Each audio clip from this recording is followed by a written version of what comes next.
बहुत समय पूर्व जब गुरुकुल शिक्षा की प्रणाली होती थी, तब हर बालक को अपने जीवन के 25 वर्ष गुरुकुल में बिताने पड़ते थे। उस समय एक प्रचंड पंडित राधे गुप्त हुआ करते थे, जिनका गुरुकुल बहुत प्रसिद्ध था, जहां दूर दूर के राज्य के शिष्य शिक्षा प्राप्त करने आया करते थे। बात उन दिनों की है जब राधे गुप्त की उम्र ढलने लगी थी और उनकी पत्नी का देहांत हो चुका था। घर में विवाह योग्य एक कन्या थी। राधे गुप्त को हर समय उसकी चिंता सताती रहती थी। वह उसका विवाह एक योग्य व्यक्ति से करना चाहते थे, जिसके पास संपत्ति भले ना हो पर वह कर्मठ हो, जो कि हर परिस्थिति में उसकी बेटी को खुश रखे और उचित समय पर उचित निर्णय ले सके। एक दिन उनके मस्तिष्क में एक ख्याल आया और उन्होंने इस परेशानी का हल सोचा कि क्यों ना वो अपने खुद के शिष्यों में से ही कोई योग्य वर की तलाश करे, उनसे बेहतर उनकी बेटी के लिए और क्या हो सकता है। इस कार्य के लिए उन्होंने अपने शिष्यों की बुद्धिमानी की परीक्षा लेने का निर्णय लिया और सभी शिष्यों को एकत्र किया। राधे गुप्त ने सभी से कहा कि वे एक परीक्षा आयोजित करना चाहते हैं,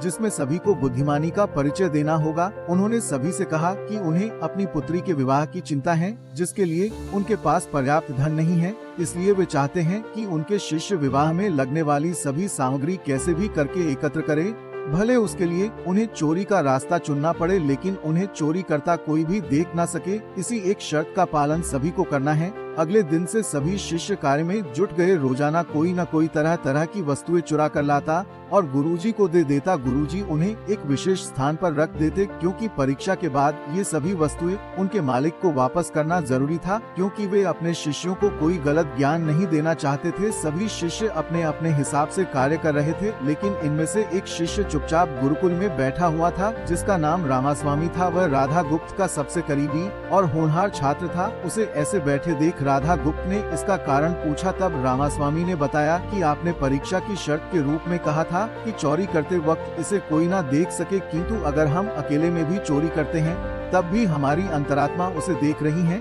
हम खुद से उसे नहीं छिपा सकते। इसका अर्थ यही है कि चोरी करना व्यर्थ है। उसकी ये बात सुन गुरुजी के चेहरे पर खुशी छा जाती है। वे उसी वक्त सभी को एकत्र करते हैं और पूछते हैं कि आप सब ने जो चोरी की, क्या उसे किसी ने देखा? सभी कहते हैं नहीं। तब गुरुजी कहते हैं कि क्या आप अपने अंतर्मन से भी इस चोरी को छिपा सके? सभी को बात समझ आ जाती है और सबका सिर नीचे झुक जाता है, सिवाय रामास्वामी के। गुरुजी रामास्वामी को बुद्धिमानी की परीक्षा में अव्वल पाते हैं और सभी के सामने कहते हैं कि ये परीक्षा मेरी पुत्री के लिए उचित वर तलाशने के लिए रखी गई थी। इस प्रकार मैं रामास्वामी का विवाह अपनी पुत्री के साथ तय करता हूँ। सभी खुशी से झूम उठते हैं। साथ ही चुराई हुई हर एक वस्तु को उसके मालिक को सौंप विनम्रता से सभी से क्षमा मांगते हैं। तो दोस्तों, बुद्धिमानी की परीक्षा से यही शिक्षा मिलती है कि कोई भी कार्य अंतर्मन से छिपा नहीं रहता और अंतर्मन ही मनुष्य को सही राह दिखाता है। इसलिए मनुष्य को किसी भी कार्य के सही गलत के लिए अपने मन को टटोलना सबसे जरूरी है। आज मनुष्य ने अंतरात्मा की आवाज सुनना बंद कर दिया है,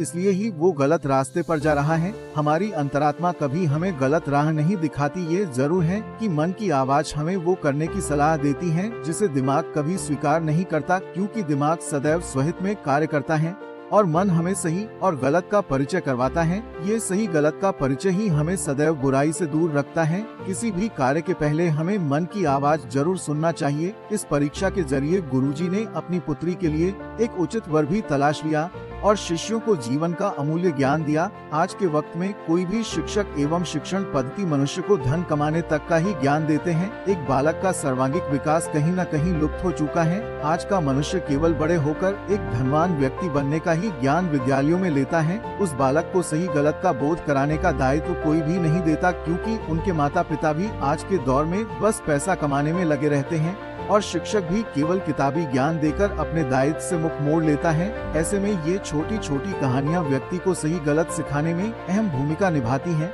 लेकिन आजकल इसके लिए भी वक्त मिलना मुश्किल है। ये एक गंभीर समस्या है, जिसके फलस्वरूप आज के बच्चे आसानी से गलत राह पर चलने लगते हैं और उन्हें इसका पता तब चलता है जब वे पूरी तरह ग्रस्त हो जाते हैं। अतः जरूरी है कि हम सभी आज की पीढ़ी को ज्ञानवर्धक बातें भी सिखाएं।